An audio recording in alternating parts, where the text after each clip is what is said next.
Sayo kaganihang buntag gibisita sa buhatan sa Office of the Building Official kun Obo ang sitio Don Bosco, Barangay Punta Princesa ning Dakbayan, di nahitabo ang landslide ni atong Domingo, Setyembre 1 ning tuig. Tungod sa hitabo, gisyuhan og notice of violation sa Obo ang bag-ong tag-iya sa yuta, di nakatukod ang steel matting fence sa karaan nga riprap nga nahugno ato sa pagbunok sa kusog nga uwan ni atong Sabado sa gabii. Ang maong pagkahugno sa riprap wall niresulta sa kamatayon sa usa ka 17 anyos nga taga sitio Kadoloy Riverside, Barangay Tisa ug pagkaangol sa lain pang upat.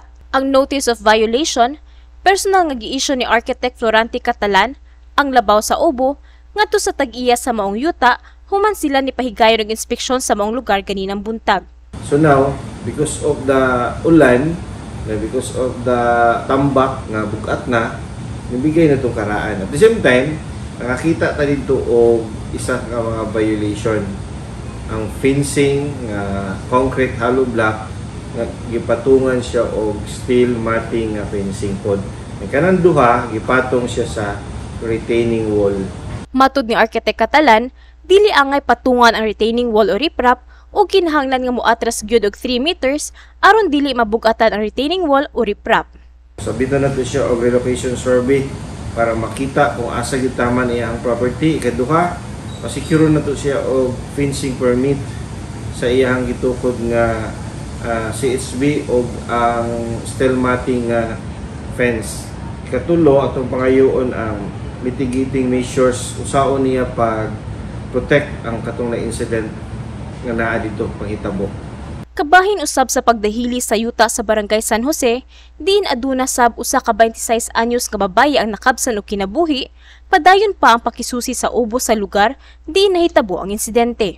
Subling pahinumdom o pahimangno ni Architect Catalan ngadto sa mga nagplano nga magtukod og mga struktura o building nga magkuha og yudaan og permit sa ilang buhatan ug dili gyud magtukod og maski unsa nga structures duol sa Sapao Creek nga nakalapas sa 3-meter easement. Pahimangno, reminders again, no? Before to magtukod og building or fence or retaining wall, first kuha sa taog kanang permit for that one. Ni ang pagkuha og permit sa Office of the Building Official, napakasayon ra ug napakadali.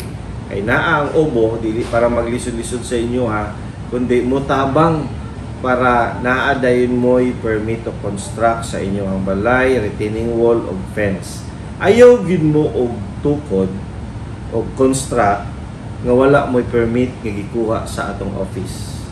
Kana lang. Nialikaya na to na, kana bitang 3-meter easement, dugay naman ni siya nga balaod, no? So dili gid na magtukod og any structure duol sa sapa or creek. So setback sa taog 3 meters.